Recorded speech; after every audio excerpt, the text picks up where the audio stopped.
Welcome to the winter edition of the quarterly update. Over the June quarter, the markets have seen some extraordinary activity.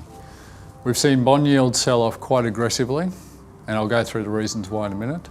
We've seen the Aussie equity market, as a result, really be impacted by the sell-off in yield-based stocks. And we've seen the currency move within a particular range, but in a very volatile way.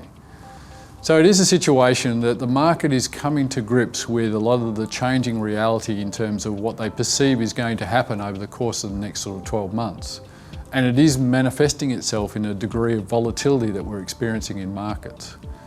Fixed income is the most important market to sort of focus on for the quarter. We've seen the European bonds sell off quite dramatically.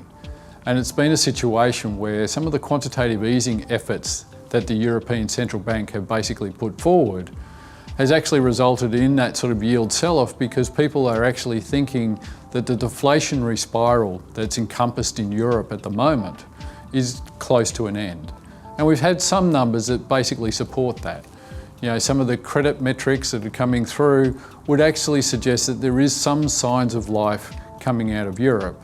But unfortunately, what's happened is, as a result, the bond market has basically sold off to reflect that much stronger growth activity in the future, leading to higher inflation as well. One of the key determinants in terms of where markets are going to go and what they're all focused on is when the US is going to start to raise rates. Certainly the data that's come out of the US has been mixed at best. We have gone through a period where the first quarter numbers in terms of growth were weaker than anticipated. Some of the second quarter numbers that are coming through, some of those indicators, are actually not as strong, but are they enough to really sort of push out the expectation that the Fed will start to raise rates towards the end of this year? Our view is that there is enough momentum behind the US economy to justify the fact that the Fed will begin to raise rates, particularly around that September period. Now, the question will be is, how aggressive are they going to be in terms of raising rates? At this particular point, I think there is enough fragility in the system to warrant them not to be too aggressive in that sort of rate rise scenario. Certainly the numbers are not coming through that the market is out of control. Inflation is still well and truly below their band. So this is a degree of normalisation, not how do we put the brakes on the economy. And I think the Fed are very, very conscious of that particular fact. However, when you actually weigh everything up, there is still the justification that they have to actually begin to raise rates in that September period. So the outlook for the Australian economy is still one which is sort of plagued by a lot of rebalancing in terms of what's happening in the Australian economy.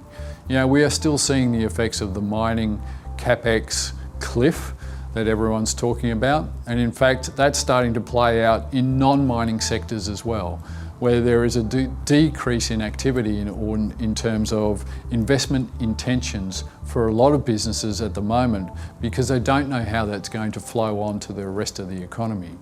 So when you start to think about what the Reserve Bank have in front of them, they have a situation where they need to cut rates or keep rates low in order to keep the currency down and create a more stimulating environment for the economy going forward. And the currency is a major mechanism for them to be able to do that.